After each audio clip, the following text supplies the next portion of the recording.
Hello my dear learners, welcome है आप सभी का।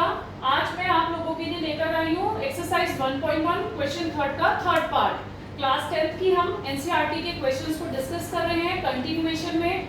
जो बच्चे भी पढ़ रहे हैं उनको समझ में आ रहा होगा कि हम वन बाय वन सारे क्वेश्चंस को यहाँ सॉल्व कर रहे हैं। आपको सारे क्वेश्चंस यहाँ पर मिलेंगे, तो जिस बच्चे को भी 10th की प्रिपरेशन करनी है मैथ्स की, वो चैनल को सब्सक्राइब करके रखें। वीडियोस अगर पसंद आ रही हैं तो वीडियोस को वॉच करते रहिए, लाइक कीजिए, चैनल को शेयर कीजिए और सब्सक्राइब कीजिए बेल आइकन के साथ, ताकि सारे नोटिफिकेशंस आपके पास पहुंचे और आपका कोई भी नोटिफिकेशन आपसे मिस ना हो पाए। तो चलिए स्टार्ट करते हैं। आपको जो बच्चे रेगुलर पढ़ रहे हैं उन्हें पता होगा कि मैंने क्वेश्चन नंबर थर्ड का फर्स्ट और सेकेंड पार्ट अपनी प्रीवियस वीडियो में डिस्कस किया था।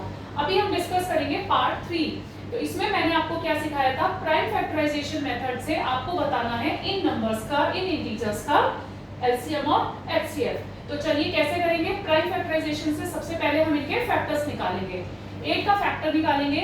वैसे तो बेसिक है, आपको सभी को आता है, बट फिर भी मैं बेसिक से ही लेके चल रही हूँ, ताकि जिस बच्चे को अगर थोड़ी भी प्रॉब्लम है कहीं भी किसी पॉइंट पर, तो उनका सारे पॉइंट्स क्लियर हो जाए।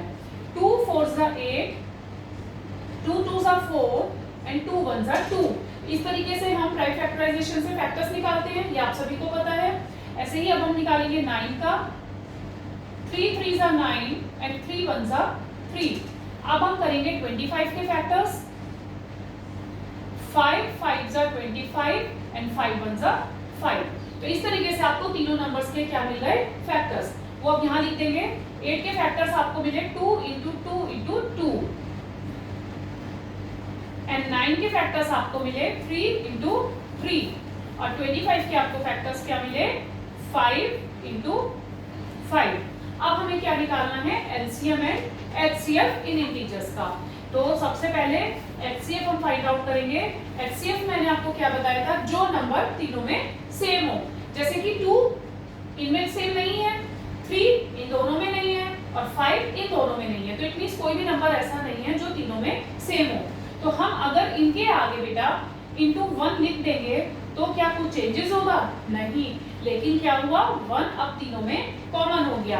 तो आप हमेशा ध्यान रखिएगा एचसीएफ फाइंड आउट करते समय, अगर कोई भी फैक्टर कॉमन नहीं है किसी भी इंटीजर में, फैक्टर्स उसके कॉमन नहीं आ रहे हैं, तब आप एचसीएफ क्या लिख सकते हो, 1, क्योंकि 1 ऑलवेज आर देयर, ऑलवेज हमेशा इनके साथ प्रेजेंट होता है।